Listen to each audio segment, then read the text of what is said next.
and he did it ceiling to floor with the rows all and different size rows, because some of the mugs are bigger and some of the mugs are smaller, right?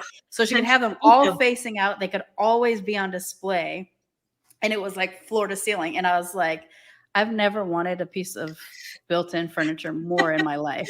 This cabinetry is exciting. I was like, I start to think back of like 20-year-old Sharmane was just like, I want to live in a loft apartment in New York and wear leather. And, and now I'm just like, let me get my mugs on display. Like, man, 40-year-old Sharmane and 20-year-old Sharmane are not the same.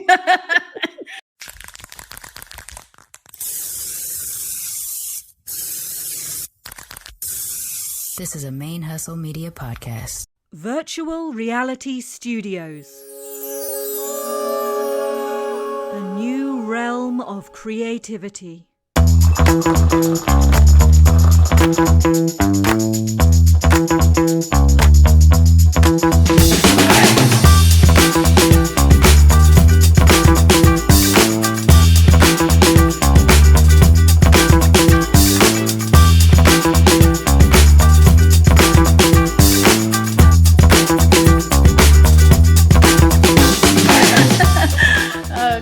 What's up, y'all? Welcome to Matcha, Masala, and Murder. Blended besties spill the tea. It's been over a month since I've done the intro, so I totally forgot what to say. But I am one of your co-hosts, your Sir Auntie, Sharmane Fury, and I am joined by... I am Rhia, your other co-host. I actually, right before shit fell apart for me in my life, I had written out a really good intro and I felt really great about it. And then I have not been able to complete this intro since we started the show. Maybe one day I will pull that note back out and actually and every week we'll start with a really nice little and welcome to. It's like we're not fucking podcasters that have done this for a while and shit like that. I swear I feel like such a noob sometimes when we do the show. But we are back for our our third episode of the second season? Season 2, episode 3. Yes, season 2, episode 3, and still continuing to have a blast. The learning.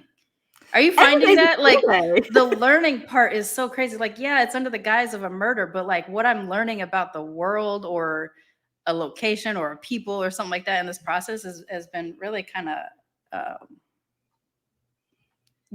didn't expect that part of it. I thought I was just going to be talking about people doing harm. So if people are doing the murder, then you've got to consider what's happening around that, what's led them to it, what are the circumstances, who are they picking, why are they picking it, and it just it leads you into naturally getting this more spherical viewpoint of these people in these situations, because we're trying to unpick what's going on, and especially with our little slant of a cultural aspect or feminism or whichever angle we're coming at, we're geared up to kind of delve a little bit deeper, aren't we? And then we learn, we uncover and stuff. I think that that's what's showing us what's been missing, why you crave more information, is because when you're watching these documentaries or you're listening to these podcasts, you're just getting this glimpse into this one little thing, and it's but why is always running around through my head. And so now in just the practice of what we've been doing for each of our individual episodes, it's making me go back. I think I mentioned this the other day, I'm going back to all these old programs that I've watched or listened to before, because I'm okay, what can I pick out of that to tell me about what's happening in society? Why does this, I'm really enjoying how it's just a different way of learning than book learning or school learning or everything like that. Which kind of leads me to my suggestion this week, which, talk about but why this really got me. So last week you talked about the BA killer, right? The British Airways killer. And I was able to, it was a fucking chore, but I was able to use my VPN, get on the free version of ITV and watch it. But the problem was because of the VPN thing, it would buffer constantly. Oh no. And so I had to sit there and so between the ads and the buffering, that 45-minute episode Mm-hmm. took me like 2.5 hours to watch. And then I watched both of them, right? But I was gonna do it because I wanted to know the story. You had told a lot. It was enough to be like, I need to fill in all these pieces or whatever. So I got all the way through it. Proud of myself. And then by the time the second episode was finishing up, it finally started to run smooth. So I think what I should have done, which I didn't know this at the time, is press play, press pause. And let walk it away for an half an hour, Yeah. and then maybe the buffering, because I wasn't reading it as buffering. I was reading it as like a different connection, whatever. So after that, once it was running smooth, I was like, I'm gonna get through as many of these ITV fucking things as I possibly can. And then I ended up stumbling upon what I guess we're calling this segment Sharmane Suggests. Oh yeah.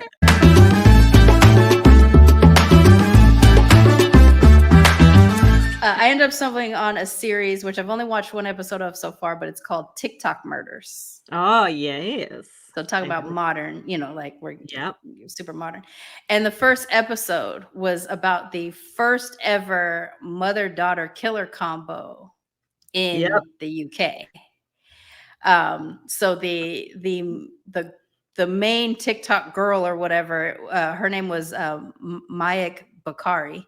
Yeah. They're of South Asian heritage, and her and her mom, Asrin, they were sort of like, in terms of like the South Asian community and everything like that, they were definite outliers. They were really public about things that like typically culturally they wouldn't have been. They were a Muslim family as well. And throughout the whole thing, I didn't even realize until late into the thing that like the mother was still married. I kind of thought like she was like a single mom of her famous daughter, and that her and her daughter were like just super close. And it was giving me a lot of throwback, because I also have a young mom, like my mother was 15 when she had me, and she always wanted to do this. Like, are we, who's the mother? Who's the daughter? Like she always dressed younger than her thing. And it was just really, just fucking sucks to have a young mom, that's not a mom type, because I had to go to other women in my life to be able to provide me mothering, because she wanted to be my friend most of my life. And we're in no contact now. She's still alive, but we're in no contact because she's not a safe person for me. But like, I'm reading this relationship of this mother and daughter, like the closeness that they have is actually so poisonous, that it ends up leading to. That's such an interesting dynamic. Yeah, it was interesting to watch, even just the clips. And I didn't want to be creepy and like go and look for her TikTok or anything like that after, but just seeing like the clips that they showed on the show, I was just like, that's an interesting relationship. And again, like every time they showed the mom, I had so many, like mom at the club. I was getting flashbacks of my mom and things like that. And so like I definitely had like a personal part of the story. But essentially, I guess the mom ends up having affairs, and I think this is multiple affairs, but one in particular that lasted about 3 years with a guy that was I assume he was closer to Mahek's age, because he was quite young. So. Yeah. I think he was like 23 or so, and she was in her 40s, and I guess she was tiring of her young buck, and she is trying to end the relationship, but he's really emotionally attached, and so he ends up doing something that I think young kids do, that think they're adults but they're not adults yet. I will kind of threaten something so that they'll stay with me and they'll just still love me, which is like why anybody thinks that this would keep people together. But he ends up threatening to share a sex tape with her husband, which would have also like rippled through the South Asian community, because the auntie network is strong in a lot of brown communities of any kind, because that would have rippled through my community as well. Like it would have been like, whoa, And so they end up getting to a place where the daughter ends up getting involved, and she leverages her TikTok fame to get like 6 other people involved with the wild. I don't know if her intention really was to kill or to scare, but they basically just like arranged to get this videotape, claim that they're going to pay him the money and get the videotape, or the videotape, my age, get it. Where's your camcorder, young man? Make sure they delete it off his phone. I don't fucking know.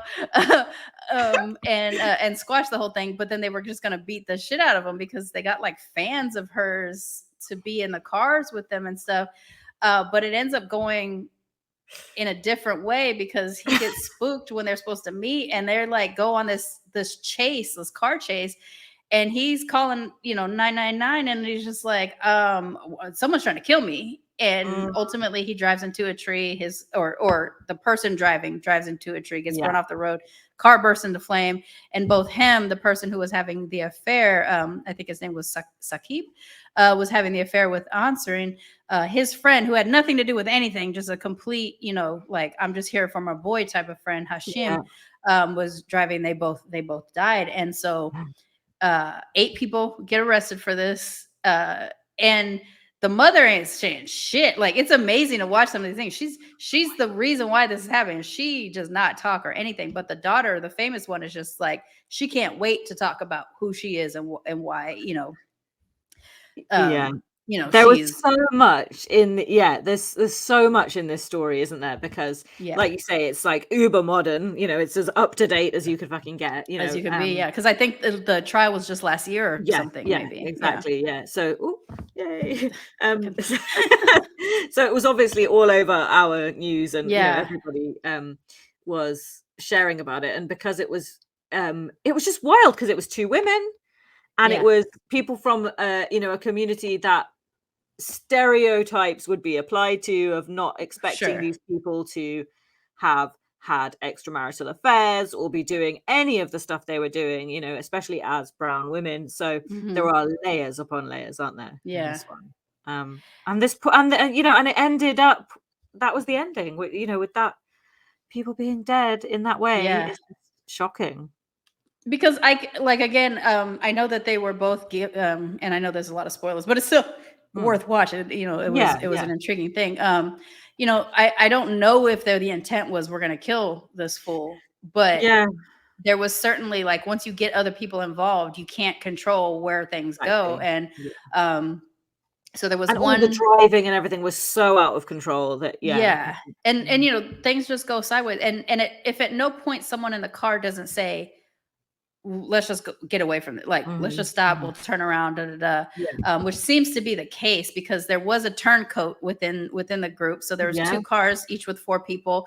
The car that held Mahek and her mother Ansarine had a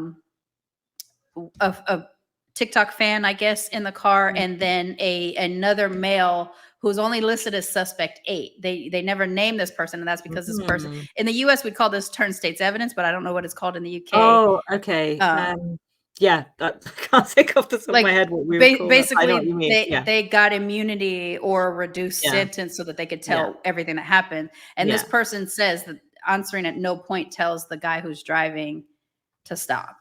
She seems to be silent, and it seems like Mahek is like misleading the guy through text message, all this time or whatever. What's curious to me is that by the time the guy realizes they're being chased by these 2 cars, that he doesn't name them on the 999 call, and I think that's probably because people always think they're going to survive something, even if they're scared. I can say that for what I experienced when Tristan died. I was as traumatic and scary as what was happening. I was still imagining, me telling him what happened to him after the fact. You were just built this way, where we just think. And so it's really frustrating for me that he doesn't say, like, my ex, or like my ex's daughter, something like that. He just says, I'm being chased by these 2 cars, and he like describes the cars and stuff. But the 8th suspect, the person who I guess was granted some form of immunity or whatever, and certainly anonymity, which is amazing, because that anonymity does not last long in the United States, even if you get it, like, somebody ends up finding some shit out. Okay. And so he ends up saying that, like, at no point did either Mahek or Ansarine say, like, stop this, let's move on or whatever. And maybe they were being hyped up. Maybe they didn't realize where it was going. Maybe they thought they could get away with it. The fact that this always amazes me, how normal people can be the next day. Oh my gosh. because they have footage of them in the house, and the mother doesn't look like something normal because she's sitting there, kind of like this in the house or whatever, and she's just silent. Whereas the daughter, who's the TikTok famous, she's just like Yeah. but she seems relatively normal. She looks Yeah. like a kid lying to me, but she seems relatively normal. Like, Yeah. you just killed a person. But that's what, if we flip it back to the BA one, right? Like the police interviews with him when he's just like, no comment, no Yeah. comment, no comment. That to me is just the way he was responding, the way he was reacting. I just found it quite surprising that that's the line he was taking. And therefore, you sort of wonder, how did he come across, during the trial and everything? How was it that ended up being the result? The manslaughter versus murder. Yeah. Right. Because for me, watching those, and if the jury got to see any of those, I don't know how you get to a person that's not. Exactly. If they didn't see it, that's a different story, I guess. Or people's empathy kicks in a weird way or something like that. But like for me, it just seemed like a person who had done something horrible, and for whatever reason, it's almost like he wanted people to know, but he didn't want to dime on himself. It's that weird kind of arrogance, I think, that some killers have, where they just Definitely. so this is a really interesting aspect, actually, is because we've talked about why do people do these things. Obviously we're always going to come back to these questions, but seeing how people behave when they're in the face of, when they've been caught and they're on the trial, and when we probably know that they did do it, right? So seeing how they behave, and even like watching their like micro facial changes and stuff like that is just so interesting, I think. It is. And so then that brings us back to, like, if you were on a jury, you'd be scrutinizing, wouldn't you? What And would then you it's see? like, when we were talking about why certain lawyers wouldn't want their client to testify, for that reason, because because I wouldn't have put Mahek on the stand for shit. She wanted to talk about her. God damn it! Like, I'm not thumbs upping. I'm literally pointing with my thumb, and I keep triggering that filter. The computer agrees with you. agrees with. But like, I wouldn't have put her on the stand for anything because she likes to talk about herself too much. Yeah. And in my case, like, and maybe this is me being weird, I have no idea, but like, I immediately put myself in the case of like, what would make me think I had what would give me the audacity to feel like I could get away with this? Like, especially if I'm in with the police right now, right? Like, I did some dirt. I'm here with the police right now. Yes, I'm probably going to lie to protect myself. Absolutely. Yeah. But what would give me because what I feel like these people feel is like, I am going to get away with this. Yeah. And I just don't believe that I would get away with it. Right. Like, I mean, I'm not a practiced liar myself. Like, I have so much baggage surrounding dishonesty because like my parents were both very dishonest people and abusive. And as much as I love my husband, he had a problem with honesty as well. And so like I sit there and it's such a baggage thing for me that I really, really struggle with dishonesty in any form, even if it's going to hurt someone's feelings to tell the truth. Like, even if I know my relationship with this person is going to change because I'm going to tell the truth, I usually do. Yeah. I literally have the ones in my head, like the one or two that I haven't told the truth about yet. And these are like 20-year-old distruths that I sit there and think about constantly. Like, one day I'm going to have this conversation with this person. Yeah. But it literally will only be causing pain at this point because we're behind all that stuff is past. So I think about that and in something, lower stakes, of course, in my life. Yeah. But we're talking about like the death of someone, the murder of someone, and what gives a person the audacity to talk normal. I know. But then there's this other part of it, and this is something that I think really is occurring to me now, is how shock plays into whatever your next move is. And not to keep bringing this up, but to go back to the day my husband died, my landlord here in Mexico, she came and was with me, and I would not have gotten through what I had to get through without her because she communicated with everybody. She also arranged for the funeral home and everything like that. Like, she was a huge lifesaver. But at 3:30 in the morning, when we were finally leaving the hospital, we finally get, we left the funeral home, we finally get to my house. I go, oh, I have to pay you rent because the next day I was supposed to pay her rent. So then I go and get the money. She's like, Sharmane, what are you doing? And I don't know why, but like, it was just this like something normal popped into my head, and Yeah. I didn't want to miss that thing, or I don't know why it happened. And I did it actually 2 times that night. When we were at the funeral home, I also looked at her and I said, "Oh, I didn't get the water bill yet." And we're like, literally, like, Tristan's body has just rolled past us, and they've taken him to the back, and we're filling out the paperwork, and my brain just flipped and I went that way. And she's like, Yeah. "Don't worry about that right now." Okay, fine. And then I did it again, like a couple hours later, when she brought me home, and I paid her the rent, and I'm handing, because in Mexico you do everything in cash. So I'm like handing her the cash and counting it out. And she's like, "Don't worry about this stuff right now." But my brain couldn't quiet. Like, I needed to do these 2 weird things, these 2 regular ass things, while like my life was falling apart around me.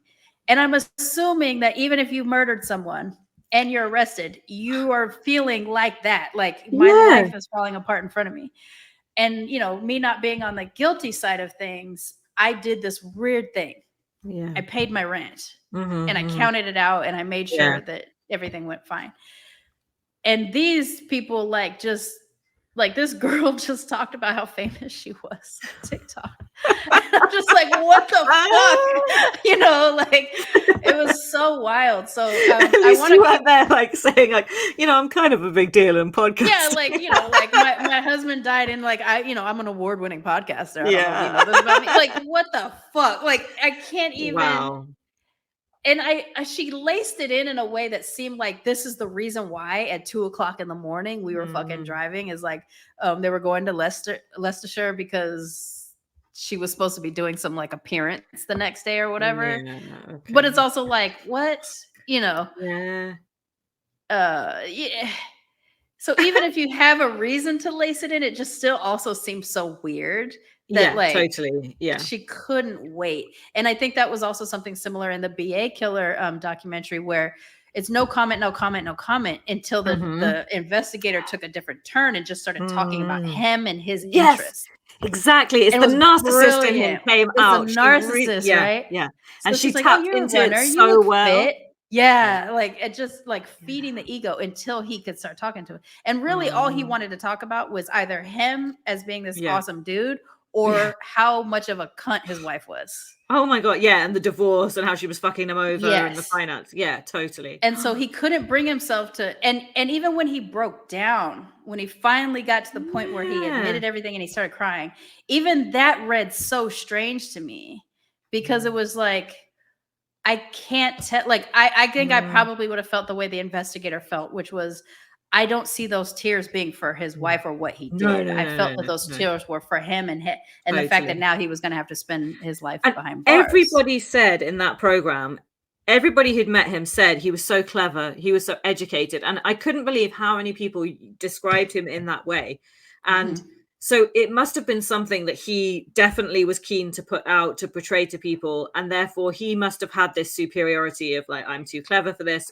And the amount of premeditation, right, that he had gone through. How is that not straight up murder? Because he's planned this for a fucking long time. He has gone to pretty extensive lengths to get this lined up. And so I think he genuinely thought like his mind was too great. He'd got it all planned and he wouldn't get found out, And to a degree, like, just got the manslaughter. So I guess maybe he is. So he kind of won, right? Like, that's exactly how I felt. Like, it kind of paid off. You know what was the most disturbing thing to me about the BA killer thing? Like, is separating how the murder happens, because that's really grim and all that other kind of stuff. Yeah. But that hole that he dug for that bin was perfection. It wasn't a haphazard, I just dug it deep enough to cinch this in. He fucking had like angles. It fit like a fucking glove. Yeah. And to see the image of that was so disturbing. Yeah. Because it was like I'm imagining this dude drawing it out and just like digging specifically to the thing, chesting it. It's not deep enough. Like I'm imagining a really meticulous process to do this. And I know we're now giving massive spoilers because I talked about this show. Sorry, now. I'm so excited that you've seen it, but everybody go and watch it because I'm now going to give a big spoiler. The thing for me that freaked me the fuck out about this was that he had taken the children to that area. Yes. And I was like, oh my God, he was going to kill the children too. Because he was taking them there for just like a fun time in the woods, so they wouldn't be suspicious and they would willingly go with him the next time. Because I was like, he's going to fucking do them and put them there too. And I If he gets rid of that genuinely family, he can believe, start his new family. I genuinely think that in his mind, that's where this would have led to. And that I found terrifying. And I know nobody said that, and I know you can't say that, and ongoing trials and people, still around. It's iffy. So all of this, I don't know. I don't know what the fuck I'm talking about. Allegedly. Yeah, I mean, this is just our opinions and stuff like that. We don't know shit. We don't know anybody, but it's still one of those things you can't help but think about something like that. One thing that was my lasting thing. I was fucking freaked out by that. Yeah. I will say, given how tenacious, let's say, the British press is, I am really amazed. I was trying to find a diplomatic word. Because I mean, the U.S. has its version of it, but not to the degree I think that the British press is known the for. Tabloids is unbelievable. Given all of that, the fact that there remains anonymity for suspect number 8 in the TikTok murder episode, and in the identity or in what the children look like now, they're they're grown, they're in their 20s. No pictures of them have surfaced, all this other kind of stuff. The fact that they've been able to keep, that's amazing. It's so amazing. And like it was one of those things that like my heart kind of, I was like, oh good, because I can't imagine, like I know what they have you been can't have a through. regular life now, right? Like it's not just that their mother is gone, it's that they witnessed it auditorily, I guess, and the fact that they knew that they were in the car with her after and stuff like that. And then when they read the daughter's letter when she was like 7 or whatever, like that just, I mean, that fucking killed me. The having any semblance of a regular life after something like that. The grandmother, she did her fucking shit. She made sure to try to do as best by them as possible, from what it appears. And the fact that they've been able to have that anonymity, even though they've probably maintained their names, I think that's been amazing. And like again, just with my own situation, I know my life will never be the same after what I'm going through, and it's a completely different scenario. So I can only imagine. I think we have quite stringent laws, though, that for all the press here and the tabloids are relentless, we do have quite stringent laws about when it comes to minors. And, even with, famous cases like the Jamie Bolger case and things, the fact that people have to be afforded anonymity and have their names changed. And if they're going to go back out into the public, there's a degree of protection for them. That is quite stringently adhered to by the press, which is one positive thing, which is the only reason why, like, these kids, for example, have been allowed to actually grow up out of the spotlight, because their lives are just devastated enough by this. I think it's really amazing that they've managed to do that, and I appreciate that a lot, because I think it's probably not as attacking, but at the same time, people will find out here. And then next thing you know, it's all on social media. So in recommending this, and I do want to watch the other episodes, because there's other, I guess, social media related murders that are on this show. But what was so fascinating about this was exactly like what you mentioned, like this is a community that the, like, quote unquote mainstream would have had all these different preconceived notions about. I assume that they're going to be treated slightly harsher, because people are thinking, in your community you shouldn't do this, and therefore versus like any old random white person having an affair and then trying to cover it up. Yes, it's despicable, but you weren't from a community that would have ostracized you and all that kind of stuff. So I definitely think that's at play in this one. Absolutely. And then it's just interesting how, like, the fame of a person, or like the perceived their own perceived fame, just provides them with so much entitlement, that it's just like not that big of a deal that we were going to, if at the very minimum harm was the only thing they were planning, like just beat the shit out of the guy, versus what ended up happening, because I actually don't know that part. It wasn't clear in the documentary whether or not there seemed to be a motive to kill versus a motive to harm. I wasn't clear on that because it's a 30-minute program, so it wasn't enough to really get into it. So I wasn't clear on that. But it just really surprised. It's not the surprise where like I can't believe someone did that. It's literally just like people are like this. Yes. You know? These people exist. Yeah, like these people exist, and then it makes you wonder, like, how many people am I involved in my life that would be this way? Like you start like my mind goes dark really quickly. It always does. And like, well, if this was XYZ friend, would they have done this? If they, I start to think that way. And you hope you're surrounded by people that wouldn't do some of the things that this happens, but put them in the situation, like what kind of person would they be? And like, the things that you kind of know about people that really shine, like if this person is a little narcissistic or whatever, you're going to see that in how they are as a captive, and you really could see that with Mahek a lot, I think, in the clips that they showed of her.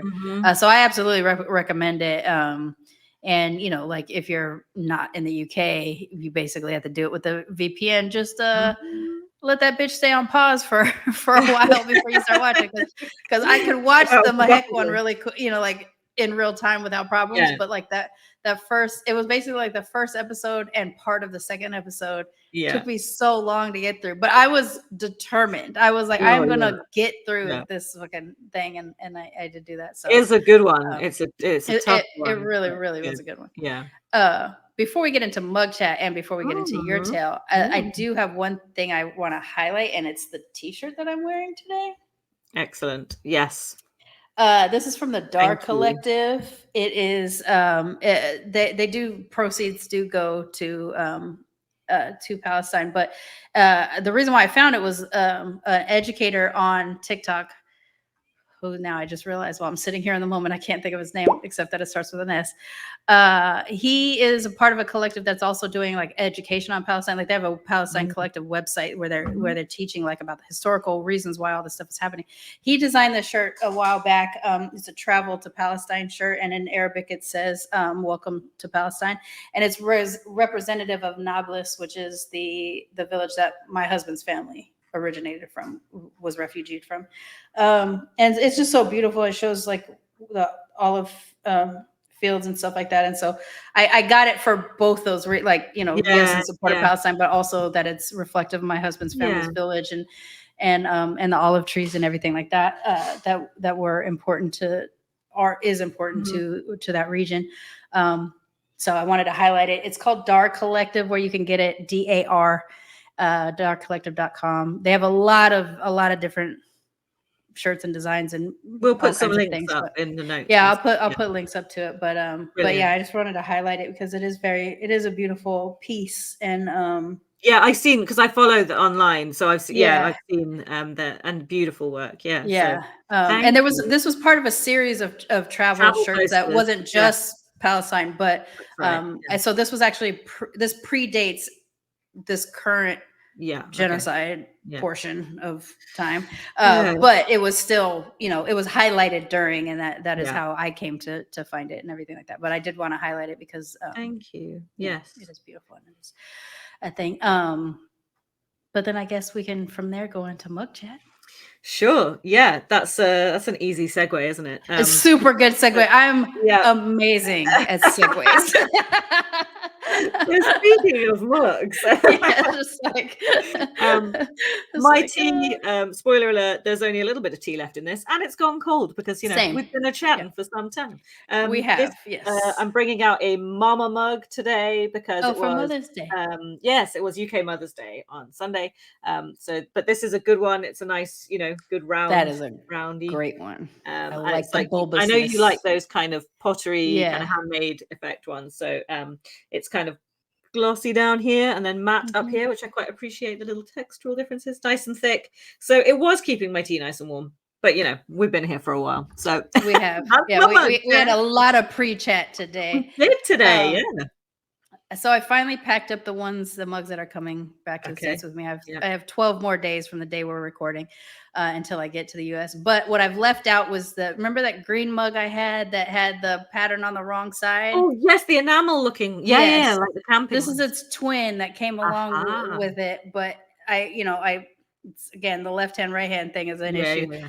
It's another coffee one. So like I love everything about it except for like I really love like this yellow. Yeah. Like, everything about it, the feel of it, everything, but except for the coffee thing because I am a hater. So I haven't decided yet if I was going to pack these up, but I've left them out just so I had something to drink out of for these next 2 weeks. But I think in the end, I'll find a way to shove them in my box or whatever, or leave one behind. But I love this yellow so much that I think I might keep it. But even though I'm not a green person, I really like the green of that other one. Yeah, that was kind of more. It wasn't like a green. It was like a kind of a tealy. It was like it was muted nice stuff like that. So, anyways, same thing. Really nice enamel. It has the look of distress, even though it's fake. But it's a comfortable mug. I also barely have any tea left in it as well. But yeah, this is. Well, that's what we're working with today. I don't find if I don't leave my house, like part of me wants to leave my house and go to the tourist area so I can get a Merida mug because since I'm not actually living here anymore, I should get something touristy. But I just haven't brought myself to leave the house in a while. So if I don't end up getting a Merida mug, I might end up just taking this behind, and maybe I'll get like a nice vinyl sticker that I can like cover up. I really like the feel of this one. Yeah, nice. It's a cozy little mug. So this is what I'm working with between now and leave in 12 days. So next week I won't have a new mug either unless I go outside. So and eventually, of course, we're going to run out of new mugs to showcase. So it'll be bringing out old favorites. So mug chat will be with us forever, perhaps. Yeah, I'm like, oh shit, I need a new mug for mug chat. Yeah. I do have some mugs in the yes, I'm excited for you to be reunited with mug babies back in the US. Yes. So there'll be a few new ones. There's some I haven't even drunk out of yet because I've been ordering them and sending them to my friend's house. And this is a bit of a fuck you to my late husband, I guess, because he always wanted me to not collect as many mugs as I had collected. And to be fair, I get rid of a lot of them to do this move. But now that both he is gone, it is a comfort for me. I am a collector, and I have mug chat to worry about now. I have been buying mugs, and every time I hit purchase on it, I hear his voice just being like, "You don't fucking need this," and I'm like, you're like, that's the mug life. What can I say? That's the mug life, and you're not here anymore. So nanny boo boo. So these are moments, like really shitty moments that you have where you're just like, well, you're not here, so I'm gonna get another mug. I have a few that I'm looking forward to debuting when I get stateside in a few weeks.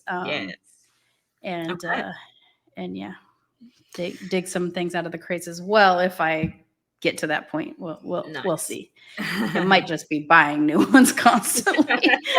We might just be fueling our obsession here and trying to legitimize it. But, And I also watch a lot of like interior design and reno things or whatever. And I've seen this guy built all of this is a coincidence because none of it's connected to any of the things that are going on in my life. But I just happened to find this image, and the woman's description was, my husband died and he always hated that I collected mugs. And I was like, same bitch, same. And then she's like, my new dude built me this mug cabinet so that I could always have them on display. And she was mentioning of like how nice it was for the new dude, but she can't help but tie the memory to like her husband, her longtime husband prevented her from. So it was like on the edge of the kit, like where the natural wall already was. And he did it ceiling to floor with the rows all at different size rows because some of the mugs are bigger and some of the mugs are smaller, right? So she could have them all facing out. They could always be on display. And it was like floor to ceiling. And I was like, I've never wanted a piece of built-in furniture more in my life. This cabinetry is exciting. I was like, I started to think back of like 20-year-old Sharmane was just like, I want to live in a loft apartment in New York and wear leather. And, and now I'm just like, let me get my mugs on display. Man, 40-year-old Sharmane and 20-year-old Sharmane are not the same. But yeah, it was pretty amazing. So look forward to that whenever I figure out what my future home looks like. Okay. But are you ready to share your story? I'm ready. Let's All do right. Let's do it. Yay.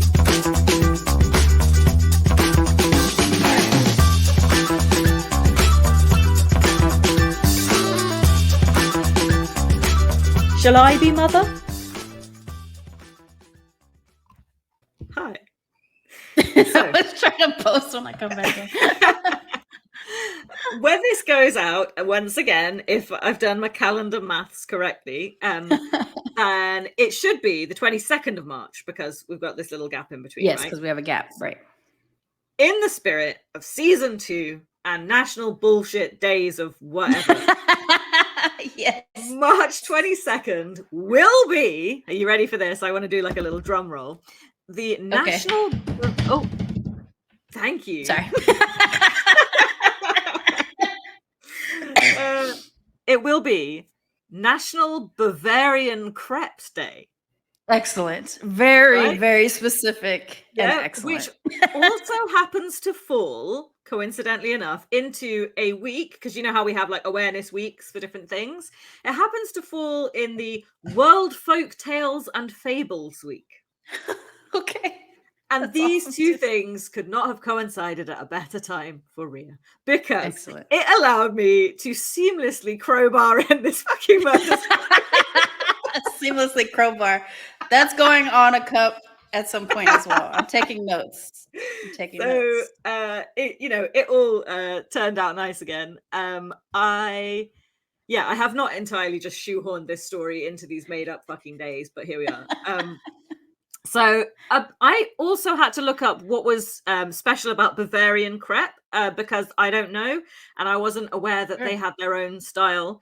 And from what I can tell, it's what we already think of as a crepe, which I would have thought was a French thing. But maybe they might use buckwheat in theirs, which might give a little difference. But who knows? Let's celebrate them anyway. And, Absolutely. The people of Bavaria, thank you for the crepe. So we are going to Bavaria, which is a region in modern day Germany. It's still a region, but in those days, the regions were more separated, because I'm going back in time. So sit back. Yeah. So many countries are so many countries. Yeah, exactly. Yeah.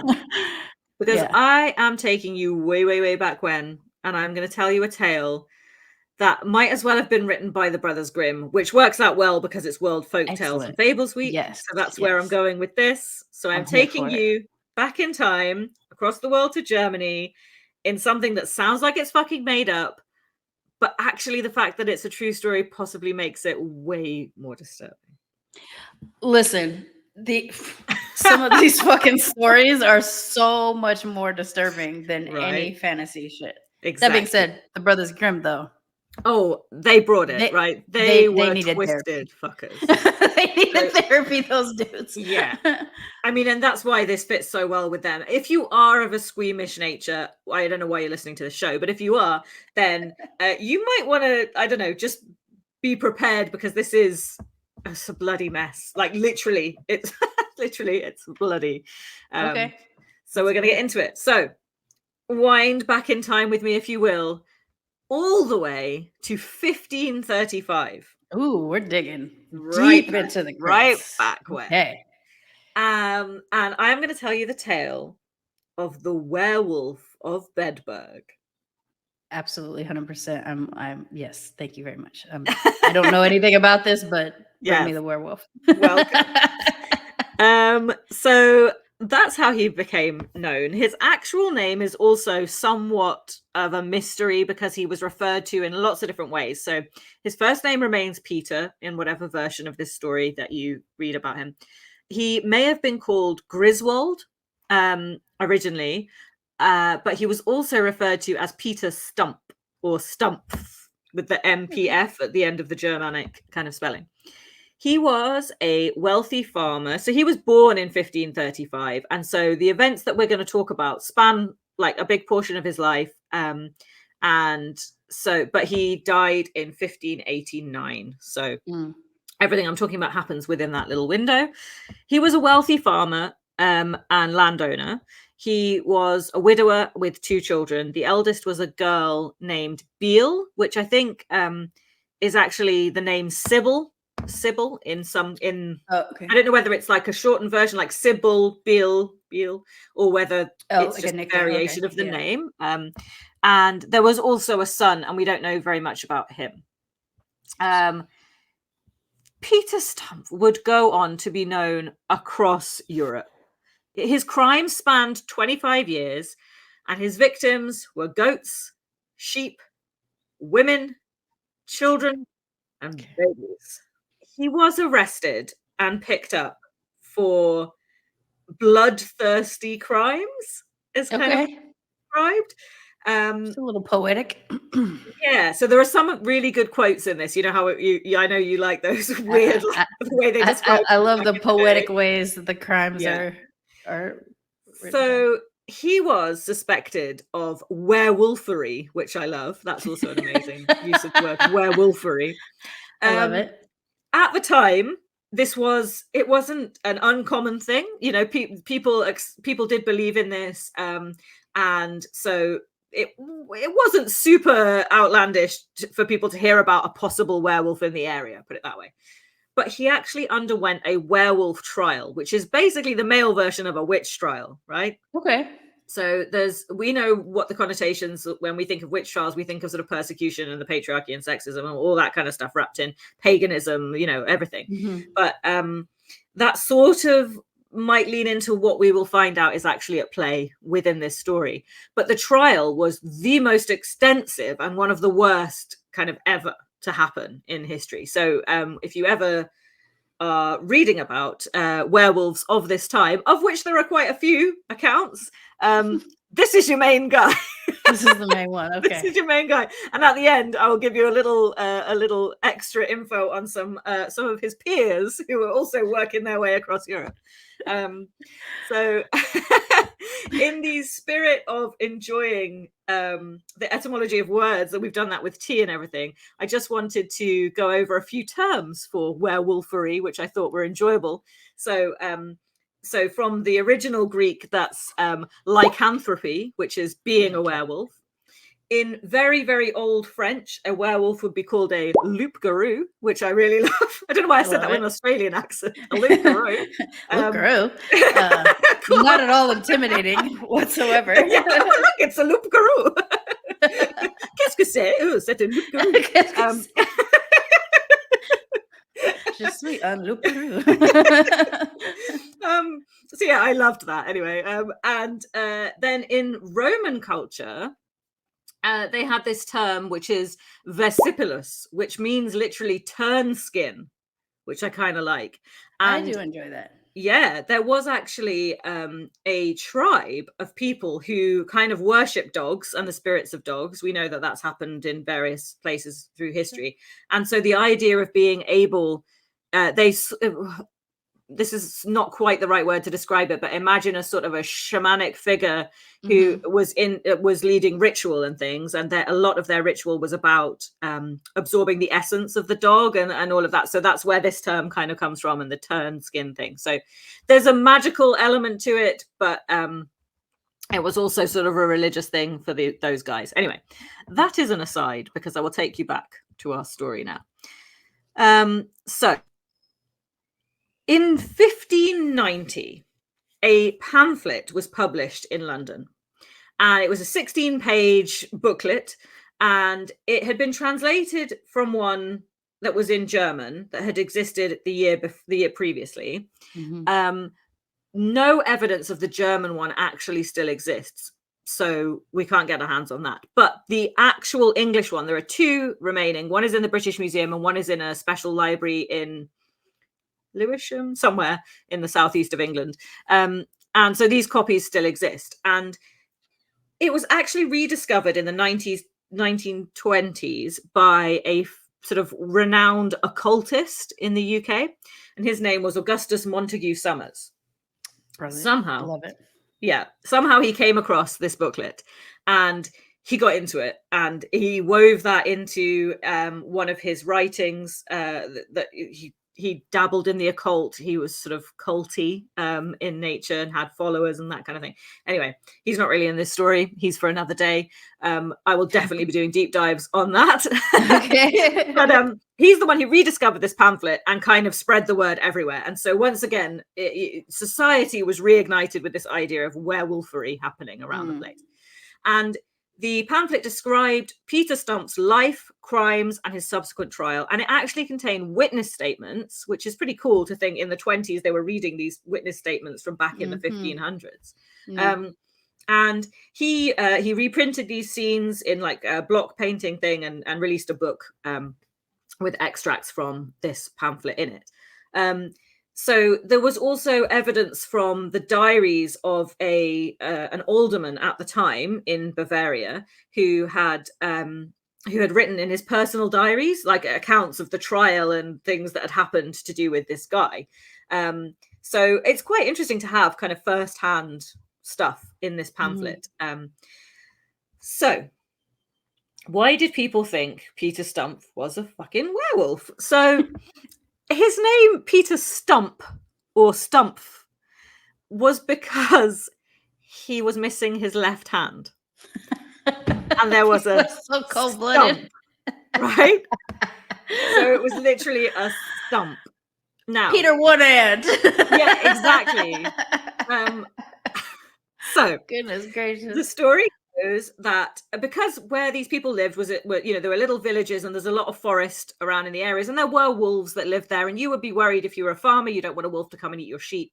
And if the wolves were starving, they might venture too close to the people and try to get a child or something. I mean, that was not unheard of, right? Which is probably where the tales of werewolves kind of come up.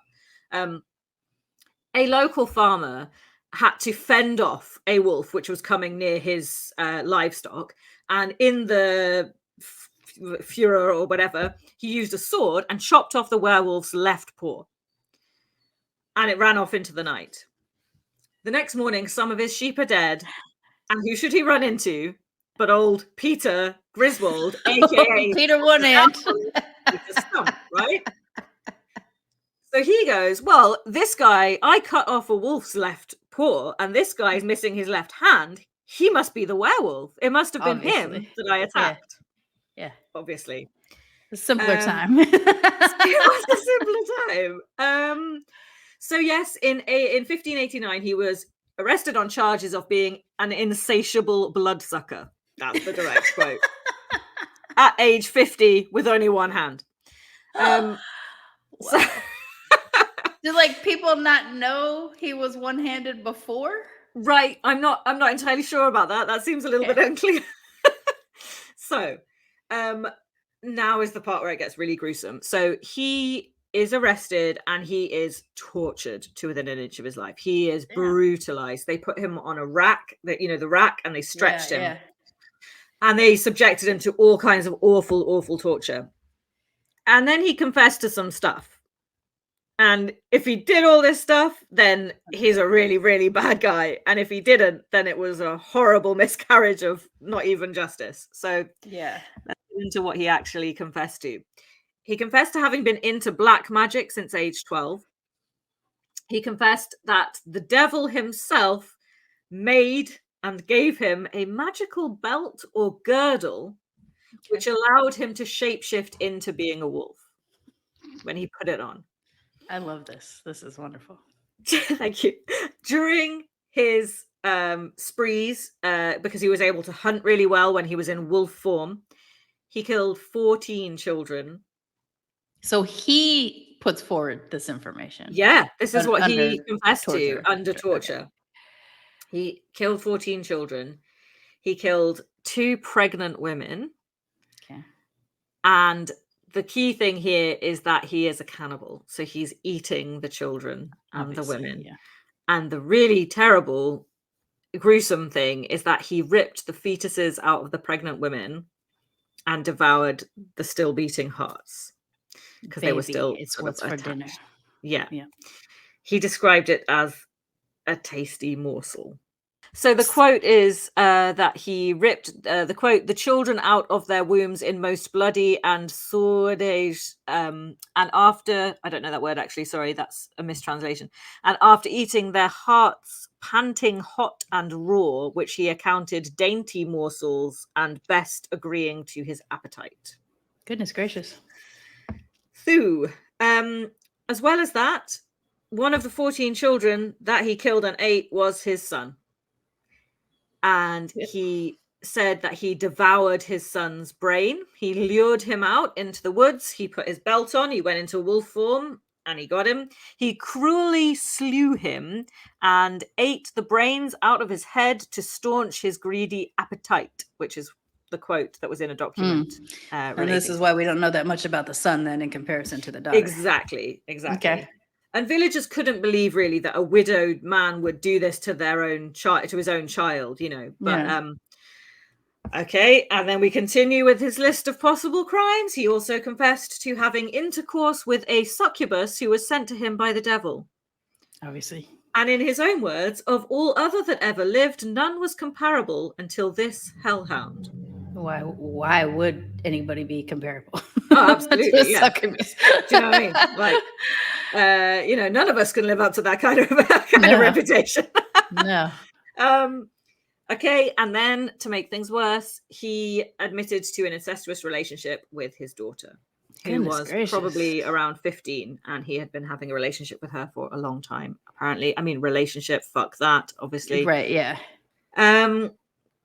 So he put on the belt, which allowed him to metamorphose into, quotes, the likeness of a greedy devouring wolf, strong and mighty, with eyes great and large, which in the night sparkled like fire, a mouth great and wide, with the most sharp and cruel teeth, a huge body and mighty paws. But when he removed the belt, he would transform back into his human form. And after they captured him, he said that the belt must be in the forest because that's where he was, and it was in this certain valley. They fucking searched that place. No belt. I was going to say, where's this fucking belt? Right, okay. But apparently it's because, you know, the devil came back and was like, oh, I need to retrieve my shit, so I'm going to take the belt again. So, you know, I mean, he got caught, so I don't want this belt just laying around for anybody. Yeah, exactly. You know, I got to tidy up. You know, I'd give it to someone else. Now, so he's caught, he's tortured. It's just a hideous situation. He's confessed to all these things. Everybody is shocked and reeling from this. On Halloween, so on the 31st of October, 1589, he is put to death. He is executed in the most brutal way. But not only that, he was also apparently having an affair with another familial relation, a lady by the name of Catherine. She was fucking executed that day too. Yeah. Not only that, the daughter, Sybil, she was executed in a brutal fashion as well. Just from association. Because she was associated, she had done incest. Because, of course, you know, as a child, she was really into it, right? Yeah, this was she was culpable of it. Yeah, exactly. So the three of them were put to death. In one of the most brutal execution stories ever, it went a little something like this. He was put on a wheel. And the flesh was torn from his body. He was literally flayed. In 10 places, he was pierced with red hot pokers and pincers. And then his legs and arms were removed from his body forcibly. They were then broken with the blunt side of an axe head. So not the sharp. They didn't chop them off with the sharp side. They hacked at them with the blunt thing. They pulled off his limbs. Yikes. He was beheaded. And his body was burned on a pyre to prevent him from coming back from the dead, you know, with his werewolf black magic power, whatever. Yeah.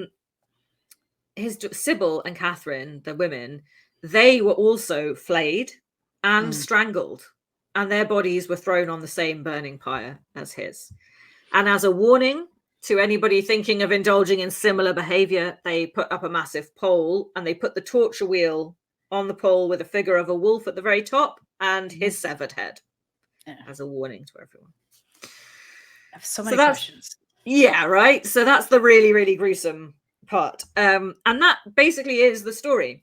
That's what he confessed to, and that's what he was tried and put to death for in this most brutal fashion. And then this pamphlet was made the year that he was executed in, and it was written in German, and it was sort of circulated across Europe. Somebody translates it into English, and the story kind of lives on through that writing, and then, as I say, is resurrected in the 20s.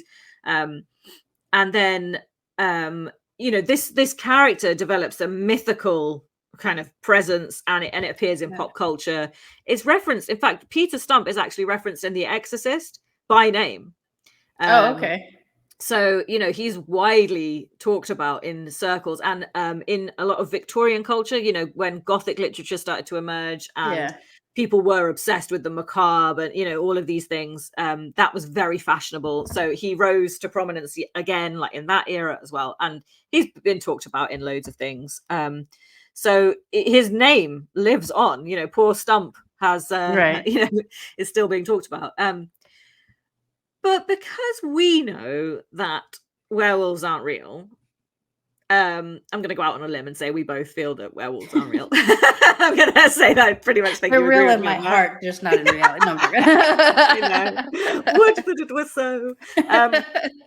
So because we know they're not real, we need to consider what the fuck was going on at the time for him to be charged with werewolfery, which is something I'm going to keep saying. So Protestantism was kind of new and trendy and interesting to the usually or historically Roman Catholic people of the area, and it said that Peter was an early adopter of this new religion. And according to the pamphlet, a lot of local religious leaders and dignitaries were invited to witness the execution. It was suggested that they should witness the execution, which is an interesting sort of tidbit of information, which I think sheds a little bit of useful light, basically because there had been the Cologne War, which was from 1583 to 1588, which was basically Catholicism versus Protestantism. And there had been a lot of death. And after that, there had been some famine because a lot of men had died and farming hadn't happened and stuff. And also there had been an outbreak of the plague.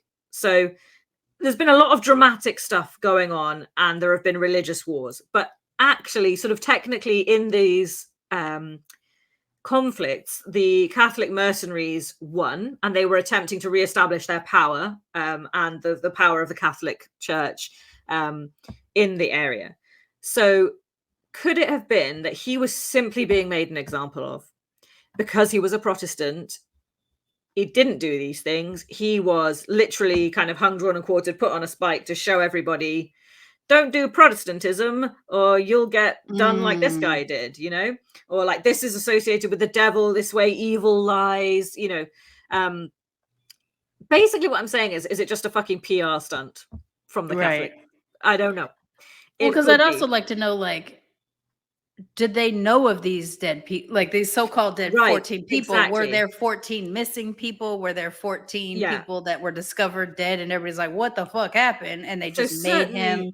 Yeah, so certainly the son is dead. We know that for sure. There's, that was true. But yeah, I can't find out whether that's exactly was my first thought. I was like, okay, well, but where are the families of the 13 other missing kids, right? Or, the pregnant women? Because I would assume, like, at the trial, these families or a representative of the family would want to be present, Yeah, I think, so I think because at this time, just a little bit of background, there were 30,000 to 45,000 witch trials regularly happening, like that many happening in this area, right?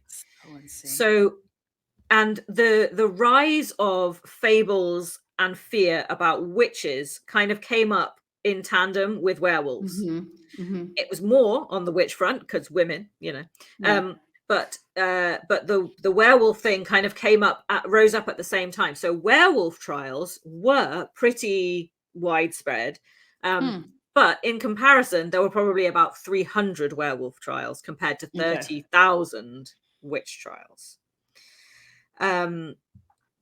So I think basically the belief it was all across the Middle Ages, witches and werewolves were coming up like this. It peaked in about the 17th century, but some countries held on to these myths and legends a bit longer. So or regions like Bavaria, France, and Austria apparently were like really on the werewolf trip, for quite into the 18th century, even, where other places were starting to kind of move on from the idea of werewolves existing. But I think that's because a lot of these areas had these forests and they had actual wolves, and wolves would see wolves stealing babies and shit like that. So it was just something that must have just evolved out of that, really.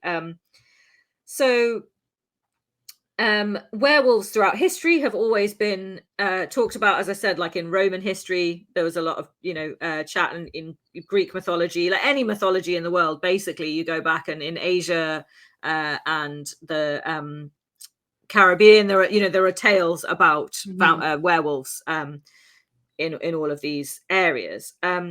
So I think even in the British Isles, werewolves were mentioned in the medieval law codes of King Canute, whose ecclesiastical ordinances told us that the laws he was making were aimed to ensure that, quote, the madly audacious werewolf do not too wildly devastate nor bite too many of the spiritual flock. It's okay to bite a little, just not bite too many. Yeah, not bite too many of the spiritual flock. So it was even written in our laws, at one point, obviously, so they've been around, we've woven through our history kind of for some time. And yes, I don't know whether it was a Catholic Protestant thing that they were really, like I say, trying to do that. But the other thing that really stuck out to me, I think, was the plight of his daughter, because if she had already survived being forced into relations, like that, being sexually abused, I just really think that she was a child when this was happening to her. She didn't have agency. She was clearly a victim in this situation. Her brother had been fucking eaten. And the cannibalism there, like, that's the evidence for the cannibalism. And, so that's strong. And even if she in some way did aid and abet him doing these crimes, she's a child, Still a child, yeah. Exactly. She was surely coerced and afraid, and so the fact that she was put to death in this really hideous, torturous way for being immoral, and because she's a fucking woman, I mean, it's just absolutely. And even awful. if she was like technically of woman age, obviously woman age has changed over the course of history and stuff. Like, even if she was technically at that, she was still never. She wouldn't have been in a time where she had the agency probably to even pick a husband or whatever. Yeah. All this stuff would be assigned to her. Yeah. And so she couldn't necessarily stand up to her father, or even maybe even be able to leave the farm, even if she could go to whatever their version of police or law was at the time. None of these things would have been available to her. No. If it's also true that he was having an affair with the other relative who might, may have been an older woman at this point, I assume the same things are at play, right? Like, the agency of them as a woman, as an adult, isn't necessarily present, And it's stated that, so he was 50 when he was executed. It stated that the crimes were carried out over a 25-year period, and she was supposedly 15 at the end of this. So her entire life has been this. Right. So who knows how early on the abuse and the coercion started with her. But she basically has spent her entire life in this situation. Her mother died when she was very young. So... And was her mother supposedly one of his victims as well? Or yeah, exactly. I don't actually know, because I did think, was she one of the pregnant women, or right. Yeah. I don't actually know. So basically, he was either a werewolf or he was just a communal garden serial killer. Yeah. And a cannibal and a rapist. And that's not unheard of, is it? We know several stories of people who do, or like legit maybe nothing, and he just happened to not have an arm. Exactly. And so the guy thought, right, like, he's those things could be had some kind of farm accident at some point. He's lost his left hand, he's lost his wife, he's trying to raise these kids, and he happens to be a Protestant. So could that be the reason why he was put to death in that awful way? But every account you read is just like, there have been witch trials and there have been werewolf trials and people have been executed for these crimes, but they have never been subjected to the like outrageous abject torture Yeah. that they put him through, and that they put the women through as well. Yeah, the women really seem like a major tragedy of this, and whether or not he's guilty of anything, I guess it's still probably a bit overkill. Like, part of my question about like the torture and killing of criminals or people perceived as criminals, for me, is like, you're doing really grotesque shit, like racking, you know, the wheel thing, like the flame, all this stuff is like really horrible. But what is that doing to your psyche? And why are you a protected murderer compared to like a rando on the you know, who just decided to do a little bit of werewolfery, right? Werewolfery. Like, all of that seems like so bonkers to me. That you can have that role, and that person is, you know, like, if you know, even to a degree revered, because even though they covered themselves in a lot of cases, executioners, in a lot of cultures, the executioner was a revered position. Yeah, that's right. You know, and some they weren't. They were like ostracized and stuff like that. Yeah, but they were still important to. Well, you know. in the story that I told about St. David's Day in Llangefni, the guy, they shipped a guy specially in to do the execution, and he was fucking celebrated as this train left the station for what he'd done. So crazy. It's wild to think of like that being something that like people aren't making the connection of, like, you're actually brutally killing this person kind of worse than what potentially, you know, I don't really know, depending on if these murders were real or whatever. And what does that do to your psyche as you go on? It seems so baffling to me. And the fact that he sort of became this kind of cult figure, or gathered this following in the world of like Satanism and the occult and all these sort of darker areas, because it is fascinating that, you know, he was brought back to us in the 20s because of the finding of the pamphlet, but he was also mentioned in there's a guy called Edward Fairfax. Now, if you're into kind of witchcraft and all of that stuff, he wrote a really famous book called the Demonologia, and it's a really famous text, and it was a discourse on witchcraft during the persecution of his own daughters. So this is about 1621 that he was writing this, and it's kind of like the Bible of this information. It's an important book in the study of all of this kind of stuff. And he mentioned Stumpp by name. He has kind of grown into this legend within those communities of some guy that's kind of revered for what he did and the way he did it, and then, you know, a bit of a martyr because of the way he was dealt with, the way he was tortured. That's what leads me to really think that the religious persecution is the biggest part of this, because first of all, religious persecution in that period of time was fucking brutal. Exactly. And it still remains to this day, but, you know, maybe not to the same degree of brutality as we know as from, you know, the darker ages of time or whatever. And to make a lasting example of him by you know, like spearing his head there and all that other kind of stuff, like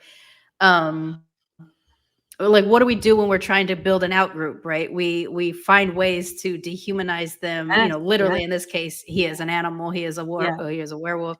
And that is so common in religious persecution as well. I mean, we're even watching that happening right now with Israel and Palestine. Absolutely. Like, you know, so it's such like a go-to move on something like that. And if you're gonna try to scare people out of practicing a religion, you know, being able to publicly witness something like that.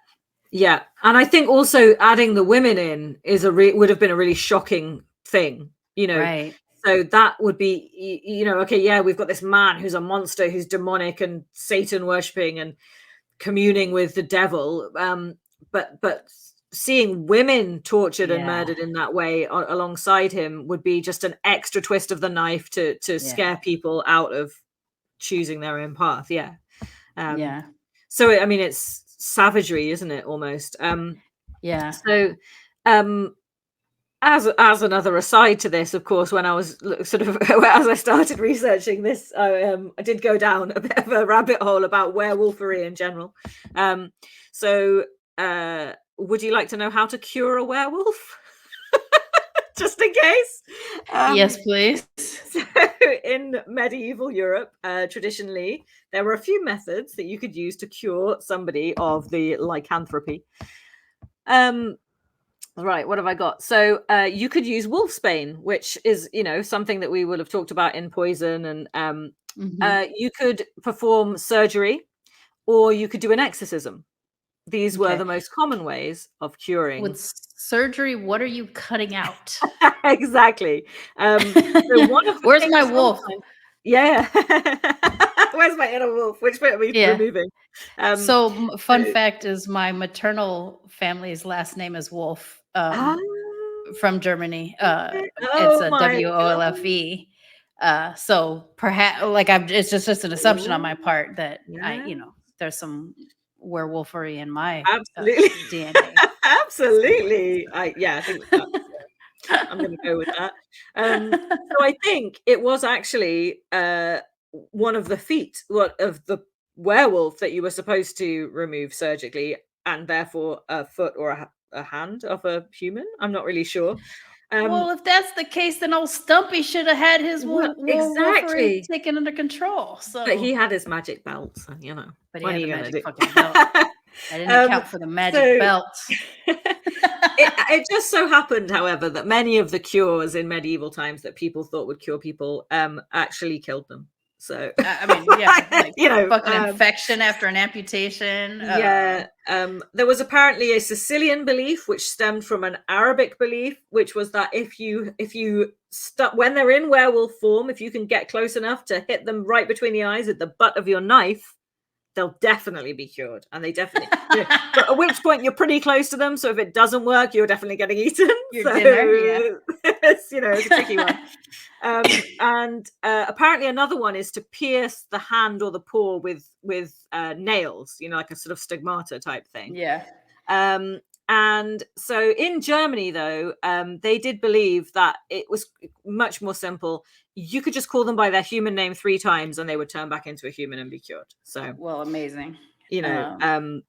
And also, of course, a surefire way to cure someone of werewolfery is just convert them to Christianity. Which Christianity do we convert them to? Then we get into a whole other thing, right?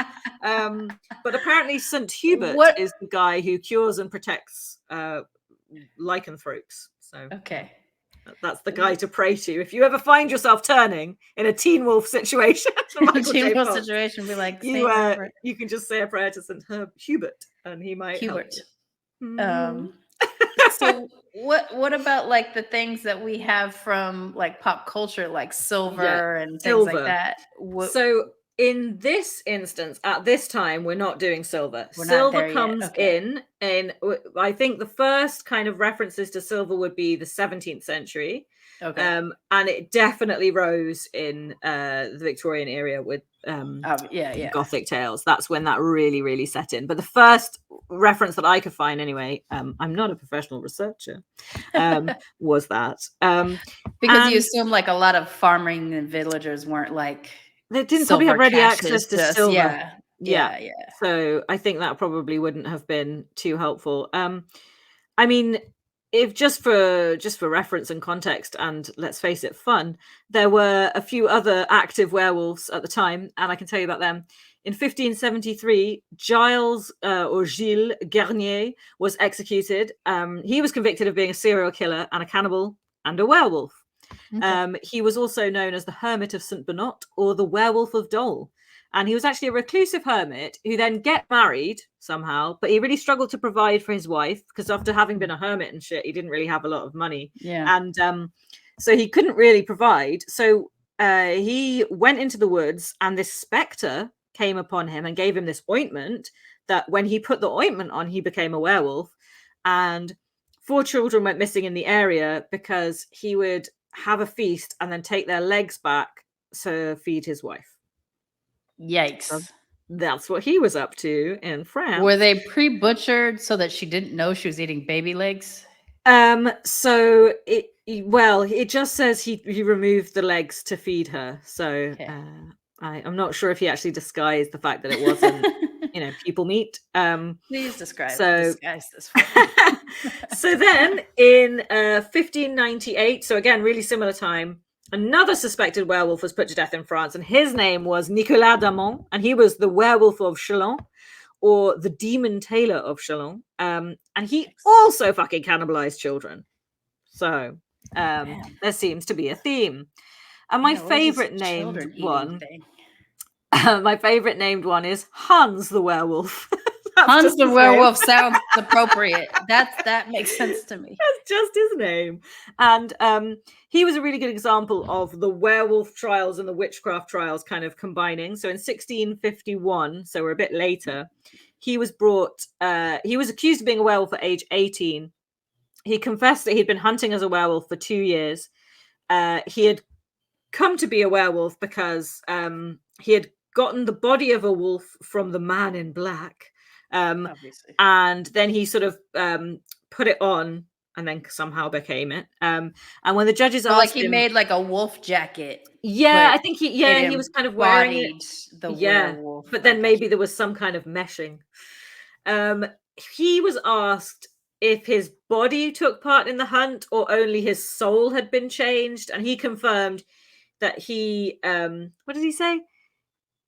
Oh, he says that he'd been in battles with other dogs while he was a werewolf, and he had these teeth marks from dogs. And they asked him, do you feel like you're a man or a beast? When you're in wolf form, are you still kind of thinking of it like a human? And I like the fact that they were really trying to get into the psychology of what was happening when you were being a wolf. And he said he truly felt himself to be a beast when he was in beast form and a human when he was in human form. Schizophrenia. Nice. So mental illness, right? So the court considered this as proof that he hadn't just entered the body of the wolf, but he had actually transformed into one because his mental state had changed, which that meant he definitely had undergone a magical transformation, according to them. Yeah. And he was given the disguise by the man in black, in quotes. And the court thought that was obviously Satan. And so he could then be guilty. He could then be judged as guilty of witchcraft and then sentenced to death. Because rather than taking blame away from him because some magical entity took control. They said the magic therefore made him witchcraft and guilty of witchcraft. So that sounds interesting. So what they did, and especially in the Baltic countries, apparently this, which is where this took place, this was a trend, is that you get a werewolf case that comes in, but it ends up being a witchcraft case, and they turn it around to that, and they use the witchcraft laws to persecute the person. And so that's an interesting, the way that he starts off as a werewolf, but he gets done for being a witch, or a warlock, I guess. Which crimes stick harder than werewolf crimes? Exactly. Okay. Yeah. And that's all I've got for you today. That is the tale. And I was going to use my creepy, wait for it, this is going to be loud, possibly, my sound effects. I don't even know if you can hear them, because I've got my crappy little sound machine. But I was like, no, I'm not going to put them in. But I just need it to be known that I really wanted to, because I was doing this kind of spooky tale. I would have supported it fully. Thanks. And so, I mean, obviously, National Bavarian Crepe Day. Where do you go from there? Werewolf trials. Werewolves. Yeah, right. Makes sense. It makes sense. Yeah. And I love this because I'm actually looking specifically for like a murder that is tied to a mythical creature, because it kind of something popped up on my radar. But the thing I want doesn't exist. So this is like as close to that kind of thing as I'm thinking. Right? Is like the simplicity of people at the time, the mythology that is existing at the time, the religions that are existing at the time, making people or convincing people that that's what's doing the bad instead of like how terrible humans can be. We quite often, especially like you and me, we talk about like the plight of women and the patriarchy in a lot of our cases. And I know that obviously we think and talk a lot about witchcraft trials, and I mean that's a big part of culture in the US and the UK. You know, we all learn about that at school. It's a big deal. And we talk about how women are persecuted through that. But so I did actually think that it was kind of interesting to look at this from a men's point of view, and that some men were being persecuted too, because I feel like that's not something I ever really got told about, that there were werewolf trials and they were being, you know, that men could be tried in this way. And so I, you know, just in the interest of fairness, let's present something where the man's being screwed over. But of course, there are still women being screwed over for good measure. So, you know, just to keep things fair and even. I just thought it was an interesting take on that idea, really, because I didn't know about it. Yeah, that's wild. Yeah, I never heard about werewolf trials. And you know, even in the men that were persecuted, like in the United States, persecuted for witch trials, like their punishments were different, you know, like exactly. and everything. And I don't even necessarily recall, like the only one I could think of is John Proctor or something like that. From the Salem trials that John Proctor, where he was like, I think, if I'm remembering, because it's been ages now that since I've been to Salem and did the whole, you know, witch thing. I think he was the one that was crushed under rocks as his punishment. Yeah. And it might have just been that it, like my version of what I was thinking actually happened was that he was like a religious leader, but a different person wanted to be the main guy. So and that's this why is he the gets Crucible, roped. you know, the play, The Crucible, you know, goes through the story of the preacher. And so exactly. Yeah. And so like whether or not he actually did anything like have an affair with somebody or, you know, practice witchcraft or something like that, that it seemed to be more about like political power within the place. And like, you know, as long as you start to shed doubt on somebody, you know, then everybody can kind of like weave it through the story until now all of a sudden he's up for witchcraft as well, right? But there's just not as many in my knowledge, there's like just not as many men that were roped up into this. And I know that like the way that it played out in the US versus the way it played out in Europe and stuff is a lot different. In fact, like the burning of witches, I think, was just an American thing. Or no, not an American thing, a European thing. But the Americans didn't burn; they hung, or they crushed, or they tortured. So whatever the line was, it was. So like, and that was always one of those. I think that was something I remember from being in Salem, where they were like, "This is the molding of history," or like the misinterpretation of things like that is because the witch trials in Europe did involve burning. And they didn't involve that here, but it's still part of our pop culture. In like when witch tales are told, it's part of our culture as well. Burning witches at the stake, that kind of thing, stuff like that. Yeah, but that wasn't something that happened on this side of the pond. I guess we did the hanging, the crushing, the racking, you know, that kind of stuff. So there was torture involved. It was just done differently than it was done over there. And I think too, like even why a person is accused of it is probably done quite a bit differently as well. But I'd be interested to find out if the US side had werewolf trials, because I mean it does seem like a very Baltic or like, you know, that part of the, you know, Eastern Europe. I think it's interesting because it's always been fairly enshrined into our law. I think it was Charles the First. I'm gonna have to fact check. You know, when you pull facts out of your head, like, I know this, and then you say it. I'm saying this in public, so I hope I'm not making an idiot of myself. He had, you know, the Witchfinder General, and he wrote a book on how to find out if someone was a witch, and it involved sticking pins in women. You have to strip them, and you have to stick pins in them, and James, surely James the First of Scotland, in Scotland, so there was all this stuff that was, you know, even the kings, you know, of our country, and had Witchfinder Generals, and it was job title. I know. So that was a pretty big deal, and obviously it stems from heresy and Satanism and fear and all of that kind of thing. And you know, heaven forbid you can fucking do medicine or midwifery or cure someone with herbs, right? Because you know. And I also think that discover if someone is a witch means to do something like the drowning thing, where if they drowned, oops, you weren't a witch, you know, that kind of shit. Like the Monty Python, what also floats in water? Like, I mean, fuck's sake, yeah. Like, I mean, this just shows like how unimportant women were for people to think that like it's worth the risk of drowning an innocent person just to be able to prove that. And the crazy thing is like I float. I'm just a floater.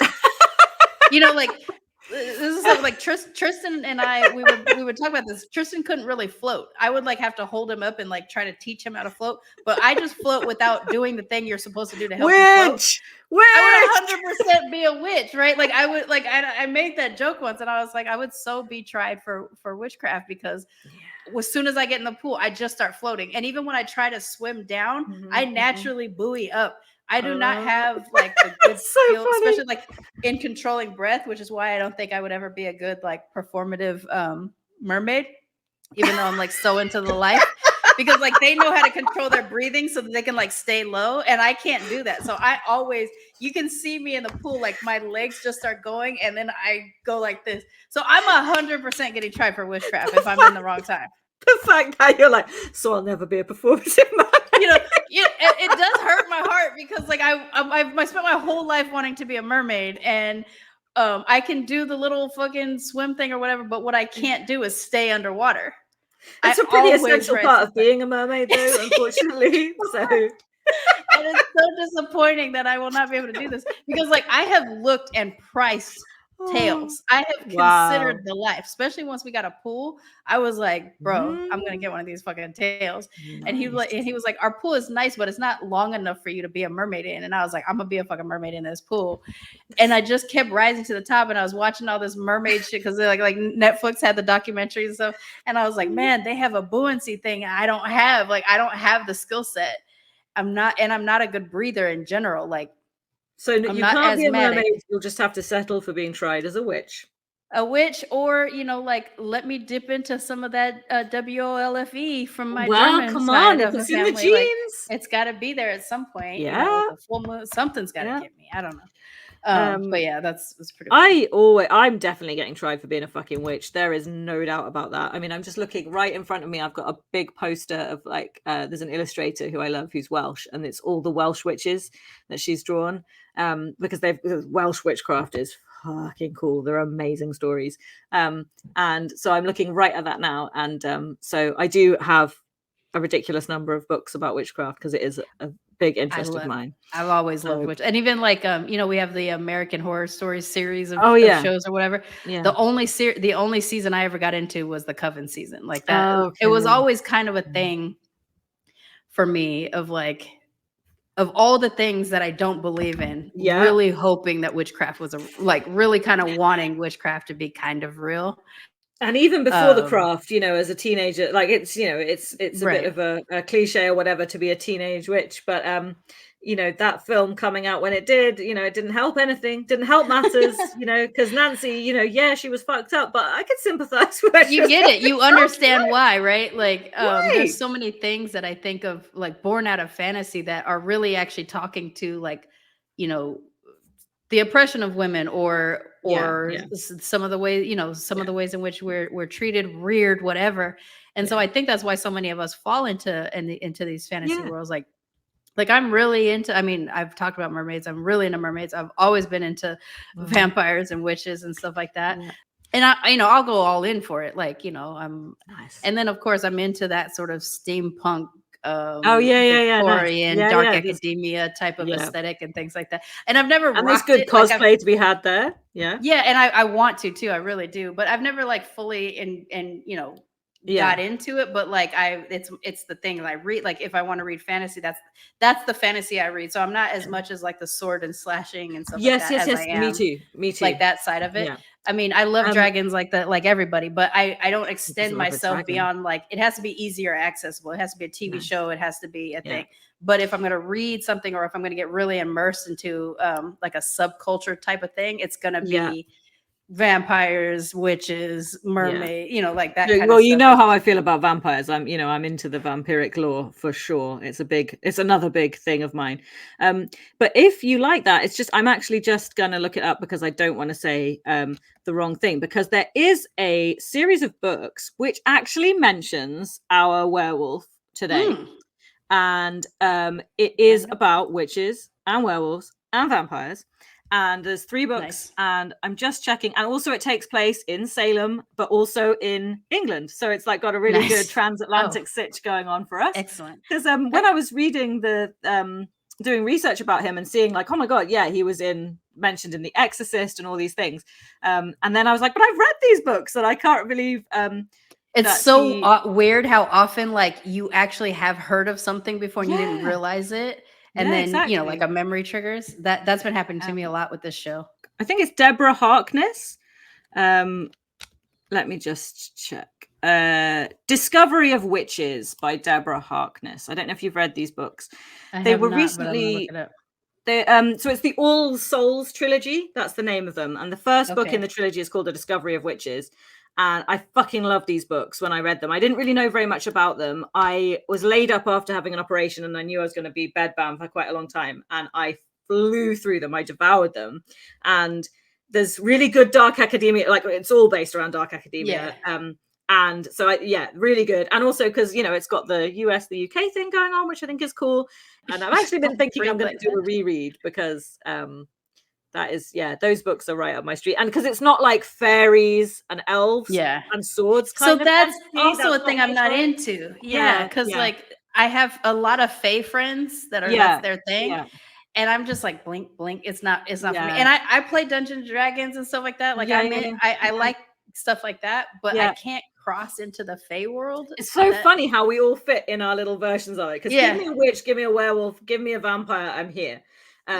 But the minute it's, elf kings and stuff, it's just not it's just not, and it's okay. Like I've played a lot of Zelda in my life as well, but it just I'll watch the movie, and there is a lot of that kind of stuff in fantasy. There is like racial divide and all this other kind of stuff, and sometimes it's obvious commentary and sometimes it's just like grotesque, which is why I don't like playing Dungeons and Dragons with white people. Because all this experiences that I have in regular life, I experience in Dungeons and Dragons with white people. When I started playing with Black people, it was just joy. And it was community building. Like we just naturally did the things that we do in community. And so like literally my little troop, all we ever did was go around to little places and try to help people.